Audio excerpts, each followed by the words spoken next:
Halo, mungkin banyak dari Anda sudah pernah melihat video-video saya yang menjadi viral di TikTok dengan jutaan penayangan.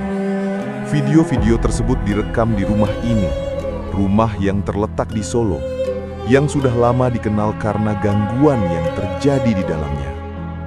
Hari ini, saya akan membawa Anda jauh ke belakang sebelum video-video itu muncul, untuk menceritakan sejarah sebenarnya rumah ini. Rumah ini berdiri di atas tanah yang dulunya adalah hutan belantara yang lebat. Ayah saya adalah orang pertama yang menempati dan membangun rumah di tengah hutan itu. Pembangunan dimulai sekitar tahun 1970-an, jauh sebelum saya lahir. Struktur tanahnya tidak rata, seperti dataran rendah kemudian menanjak ke tinggi, sehingga bangunan pun bertingkat namun tidak rata. Bangunan pertama yang didirikan ayah adalah gedung badminton di bagian paling bawah. Saat membangun gedung pertama ini, ayah pernah melihat sosok siluman ular berkepala manusia setelah maghrib. Tidak hanya ayah, tetangga juga ada yang melihatnya. Bahkan hingga kini, masih ada satu kuburan di tengah hutan di desa kami. Kami tidak tahu kuburan siapa. Ayah saya adalah sosok yang senang dengan hal-hal kejawen, namun beliau tidak melakukan pesugihan atau pelarisan. Ritualnya, yang biasa dilakukan sebelum malam satu suro, seperti pergi ke pantai Parangtritis bersama teman-temannya, adalah untuk penyucian diri dan jiwa, atau nyucik jiworo. Tujuannya agar ayah lebih peka terhadap hal-hal yang tidak terlihat atau hal-hal yang belum terjadi. Ayah berhenti melakukan ritual ini sejak saya masih SD. Kepekaan ayah terhadap hal gaib semakin meningkat setelah pembangunan gedung badminton. Beliau mulai sering berkomunikasi dengan makhluk tak kasat mata melalui mimpi atau kondisi ketindihan. Misalnya, ayah bisa mengetahui jika besok akan ada kecelakaan di lingkungan keluarga. Bahkan, jika kakek atau nenek lama tidak dijenguk atau didoakan atau disekar, mereka akan datang lewat mimpi, bertanya, "Kok lama nggak kamu jenguk?" Saya sendiri mulai merasakan gangguan sejak masih SD.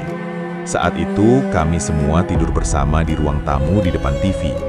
Sekitar pukul 2 pagi, di belakang tempat saya tidur, yang merupakan kursi tamu, saya mendengar suara janggal, seperti dua orang mengobrol. Ketika saya menoleh, saya melihat dua sosok mbah-mbah duduk dengan serius. Mereka memakai cepol, sanggul, dan mengenakan jarik. Yang satu lagi memakai kebaya coklat, yang satu lagi kebaya hijau. Saya melihatnya dalam kondisi setengah sadar, setengah tidak, dan saya nge-freeze. Saya membangunkan ibu, namun saat ibu menanyakan apa yang terjadi, kedua sosok itu tiba-tiba menghilang.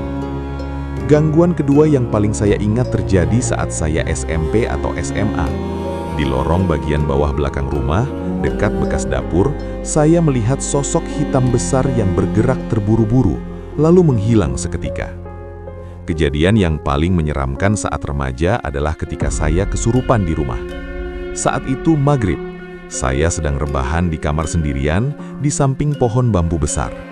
Saya merasa tidak beres.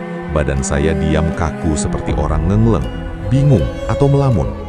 Saat saya berteriak karena kesurupan, lampu di rumah saya seketika mati, padahal listrik di kampung tidak mati.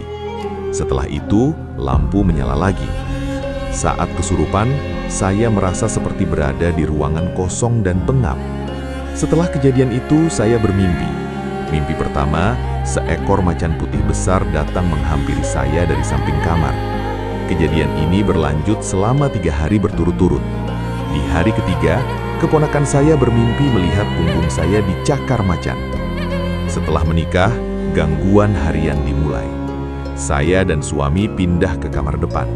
Hampir setiap malam kami diganggu. Kami mendengar suara orang menyanyi seperti sinden di tengah malam.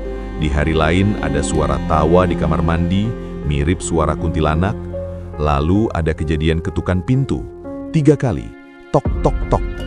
Awalnya saya abaikan, tapi di hari lain, suami saya yang belum tidur juga mendengarnya. Yang terakhir, suara ketukan itu sangat keras, seperti bola dilempar ke pintu besi. Kami keluar, namun tidak ada siapa-siapa. Yang paling menyeramkan adalah gangguan tidur. Saya sering sulit tidur, selalu baru bisa tidur pukul 1, 2, atau 3 pagi. Saya sering mengalami ketindihan. Sosok yang menindih saya adalah sosok hitam besar yang sama persis saya lihat di lorong bawah. Dia adalah genderuwo yang berbulu lebat dan berukuran lebih besar dari manusia. Dia bahkan mengatakan, "Aku seneng kowe," artinya, "Aku suka kamu." Dalam ketindihan itu, dia berusaha meniduri saya. Namun saya berhasil menahannya sambil berteriak minta tolong dalam hati. Yang sayangnya tidak didengar suami saya di samping saya. Setelah saya menyadari bahwa saya jarang berdoa sebelum tidur, saya berdoa, dan genderuwo itu tidak pernah datang lagi. Gangguan di rumah ini bukan hanya saya yang mengalami. Keluarga besar kami semua pernah mengalaminya. Penampakan pocong. Belum lama ini, sekitar pukul 3.30 pagi, saat saya pulang mencari makan, saya melihat pocong berdiri di loteng rumah.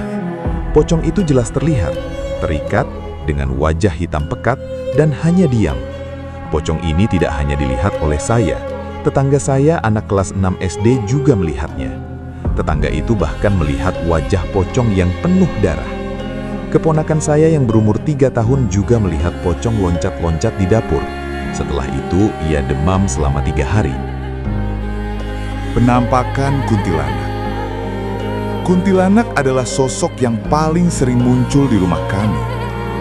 Ayah pernah melihat Kunti di pojokan kamar mandi saat pulang kerja.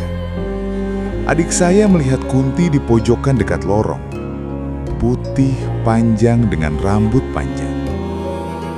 Kakak ipar saya melihat Kunti menempel di tembok samping rumah, di area pembuangan sampah menuju sawah, dengan kakinya diayun-ayunkan. Bahkan, seorang pelanggan badminton ayah pernah melihat Kunti sedang duduk di bak mandi di gedung badminton. Setelah itu, pelanggan tersebut tidak pernah berani lagi datang. Gangguan suara. Selain penampakan, sering terdengar suara tangisan dan tawa kuntilanak. Suara ini didengar oleh semua orang di rumah tanpa terkecuali. Di kamar, kamar mandi, hingga di gedung badminton. Sosok hitam besar lainnya. Sosok hitam besar yang saya lihat di lorong dan menindih saya, ternyata juga dilihat oleh kakak laki-laki saya. Kakak saya yang sedang duduk di garasi, tempat skuter berada, melihat kaki panjang berbulu. Lalu sosok itu terbang dan menghilang.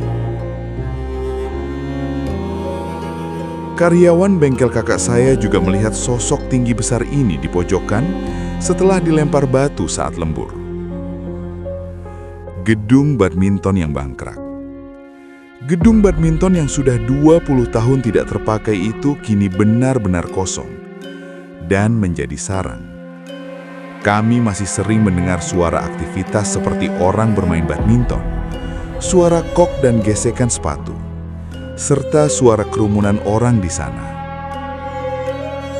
Kiriman dan energi negatif.